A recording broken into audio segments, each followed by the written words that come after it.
est à la droite du filet des Shawiniganais de Drummondville qui reprend Baudry de la tir et le but. Ça a dévié devant, peut-être sur le défenseur Gagnon, mais les Voltigeurs prennent avance sur 1-0. Oui, c'est peut-être Gagnon, celui de Kavlin qui était dans l'enclave également. Claude, chose certaine, cette rondelle a changé de trajectoire par au moins 2 pieds. Je pense pas qu'Amel avait la moindre chance de stopper cette rondelle qui fait 1-0 Voltigeurs. La rondelle s'en allait à sa droite et elle a dévié dans la partie supérieure à sa gauche. Alors, effectivement, pas beaucoup de chance pour Amel. Kavlin, l'attaquant numéro 37, pense qu'il a touché la rondelle parce qu'il est allé.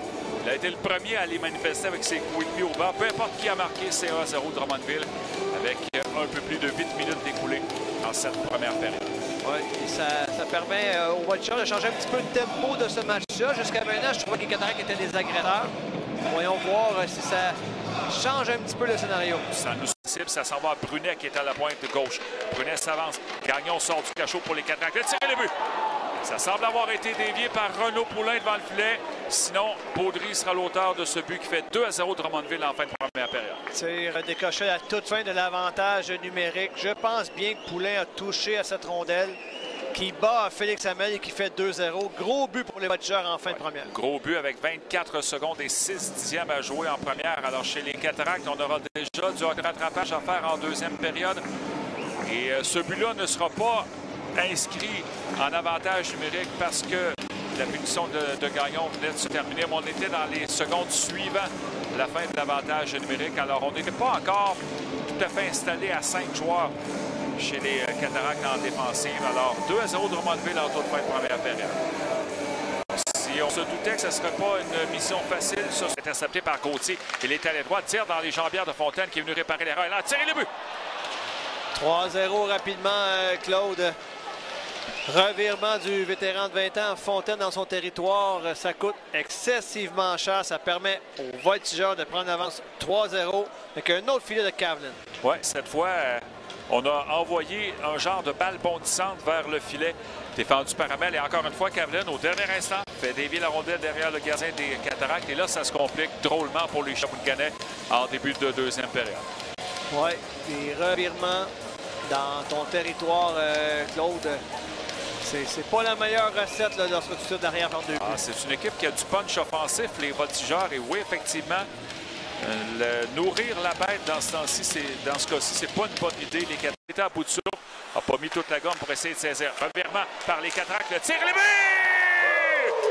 Cody Dupuis ramène les Cataractes dans le match. Claude a son tour de sauter sur un revirement en territoire offensif. Il vient au haut de l'enclave et il bat Riley Mercer sous sa grosse mitaine. C'est 3-1.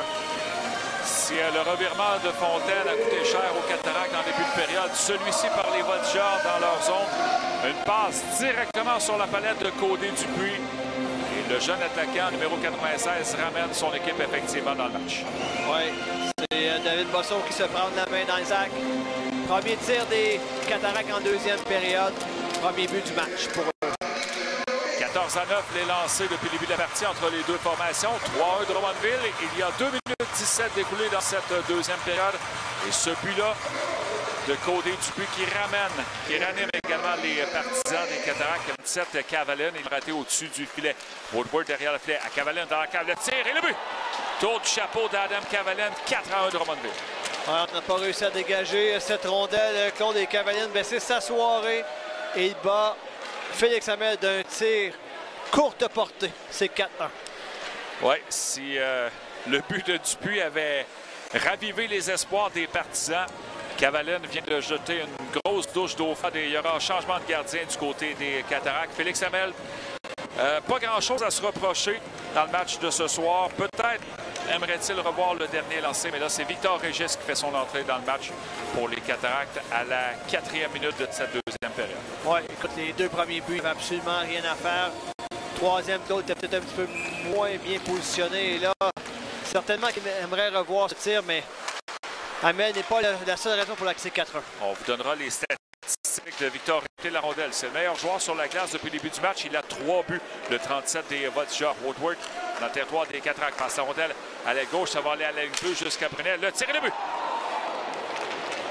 Tir, Claude, de la pointe de Brunet qui, encore une fois, dévie. Là, il a dévié tout juste devant Brunet à la ligne bleue. Elle bat Régis à l'intérieur du poteau gauche. C'est 5-1.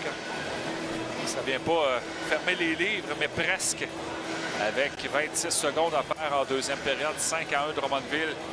Et là, une pente très abrupte à remonter chez les Cataractes. Mais si je me mets dans la tête des entraîneurs des Cataractes, si on oublie le pointage, il y a des choses à améliorer, il y a des choses à travailler au cours de la troisième période. Et je pense que c'est peut-être le message que les entraîneurs vont vouloir passer chez les Cataractes lors du deuxième entraque. 5-1 Drummondville en fin de Ligue de Sakos. Mais nul doute qu'il va en marquer quelques-uns des buts, lui, dans sa carrière de hockey junior. Cavaline, il va de tir. Régis fait l'arrêt. Rondelle qui glisse derrière lui après avoir touché Ethan Gauthier. 6-1 Drummondville. Les enjeux gagnés en territoire offensif par les voltigeurs. Un tir qui échappe à la vigilance de Régis. Je pense que c'est Ethan Gauthier qui pousse cette rondelle finalement derrière la ligne rouge. Et les voltigeurs qui amassent un autre but. Ouais. Ethan Gauthier qui... là, les officiels vont prendre le temps de reviser la séquence pour être sûr que tout ait été fait dans la façon la plus légale. Ethan Gauthier qui risque d'être un joueur convoité lors de la prochaine période des transactions. Puis on verra ce que les Voltigeurs vont décider également de faire de leur côté parce que c'est pas une équipe qui est totalement débattie. Par contre, si on veut accélérer une reconstruction en cette année post-championnat, Gauthier qui pourrait être une pièce maîtresse pour les Voltigeurs de Drummondville. Ouais, je viens de voir la reprise, Claude. Je pense bien que Gauthier a marqué avec son patin.